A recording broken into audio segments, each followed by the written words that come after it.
윤석열 전 정부가 2023년 하반기 중단됐던 대북전단 살포작전을 재개하기로 결정했고, 이후 군이 실제로 대북전단을 살포한 사실이 국방부 내부 조사 결과 공식 확인됐다. 정빈나 국방부 대변인은 17일 정례 브리핑에서 안규백 국방부 장관 지시로 지난해 12월 1일 편성된 국군심리전단 태스크포스의 조사 결과 윤석열 정부 당시 대북전단 살포작전이 실제로 수행된 사실이 확인됐다고 밝혔다. 정 대변인은 대북전단 작전 재개 결정 과정 등은 추가 수사가 필요하다고 판단했다며 국방특별수사본부가 TF 조사 결과를 넘겨받아 조만간 본격적인 수사에 착수할 예정이라고 설명했다.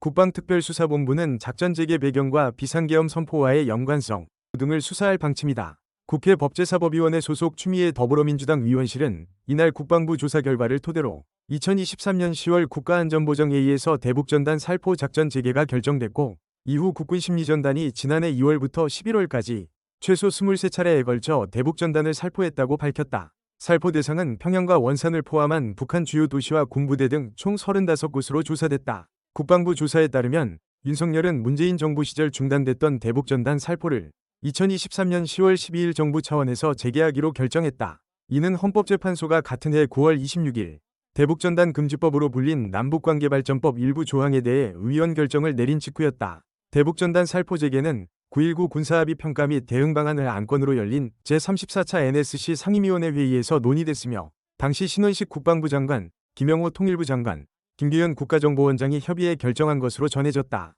다만 해당 회의 결과가 대통령 기록물로 지정돼 국방부 차원에서는 재개 사유 등 구체적인 내용은 확인하지 못했다고 추 의원실은 밝혔다. 신원식 전 국방부 장관은 2023년 11월 8일 대북전단 살포 작전 재개를 군의 구두로 지시했고, 이 지시는 합동참모본부를 거쳐 국군심리전단에 하달됐다. 이후 국군심리전단은 지난해 2월 18일부터 11월 15일까지 17차례에 걸쳐 총 23회의 대북전단 살포 작전을 수행한 것으로 조사됐다.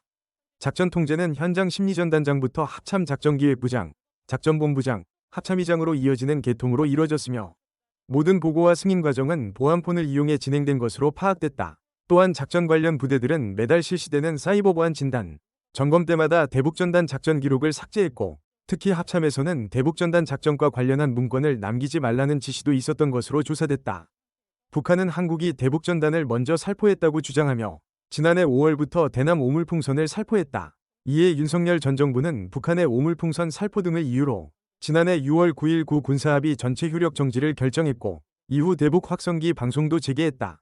한편 내란 특검은 윤 전 대통령이 비상계엄 선포의 명분을 만들기 위해 비정상적인 군사작전을 감행하고 북한의 무력 대응을 유도하려 했다고 보고 기소한 바 있다.